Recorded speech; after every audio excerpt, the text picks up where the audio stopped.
അപ്പോൾ ഇതൊരു വിജയ തുടക്കമാണ്, ഒരു വിജയ കുതിപ്പാണ്.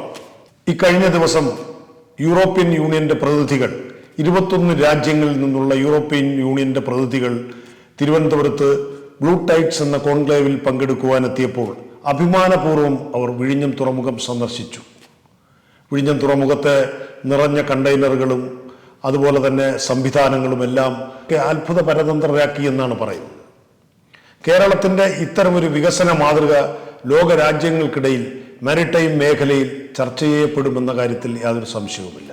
വിഴിഞ്ഞത്തിൻ്റെ ഈ വിജയക്കുതിപ്പ് തുടരുമ്പോൾ തന്നെ പ്രദേശവാസികൾക്കും അതുപോലെ പൊതുസമൂഹത്തിനും തൊഴിലും സാധ്യതകളുമൊക്കെ തുറക്കുന്ന തരത്തിൽ വിപുലീകരണം വരുന്നത് അടുത്ത ഘട്ടത്തിലായിരിക്കും എന്നാണ് സൂചന. കാരണം ഇപ്പോൾ കണ്ടെയ്നറുകൾ ഇറക്കി വെക്കുകയും ആ കണ്ടെയ്നറുകൾ മറ്റു കപ്പലുകളിലേക്ക് കൈകാര്യം ചെയ്യുകയും ചെയ്യുന്ന ഒരു പ്രവർത്തനം മാത്രമാണ് നടക്കുന്നത്.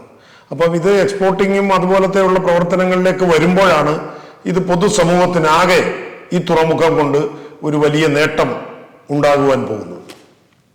ഇപ്പോൾ ഉള്ള ഒരു പരാതി, ഇതിൻ്റെ ഒരു ഡ്രോബാക്ക് ഇപ്പോൾ പറയുന്നത് ഈ MSC കപ്പൽ കമ്പനിയുടെ കണ്ടെയ്നറുകൾ വിഴിഞ്ഞം തുറമുഖത്തെ 740 മീറ്റർ യാർഡിൽ ഇറക്കി വെച്ചിരിക്കുക. അപ്പോൾ ഇത് ഭൂരിഭാഗവും ഒഴിഞ്ഞ കണ്ടെയ്നറുകളാണ് ഒരു കപ്പൽ കമ്പനികളുടെ ഇടയിൽ ഒരു ചർച്ചയുണ്ട്.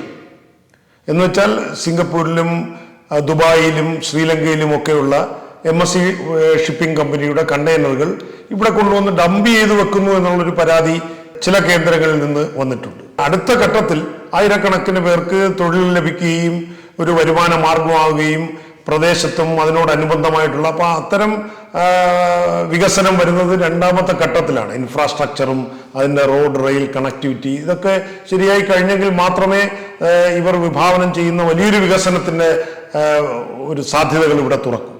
ഇപ്പോൾ കണ്ടെയ്നറുകൾ നിറഞ്ഞിരിക്കുന്നു. ഈ വിഴിഞ്ഞം 1-ാം ഘട്ടം ഉള്ള തുറമുഖത്തിൻ്റെ യാർഡിൽ നിറയെ, അതും MSC കമ്പനിയുടെ മാത്രം കണ്ടെയ്നറുകളാണ്.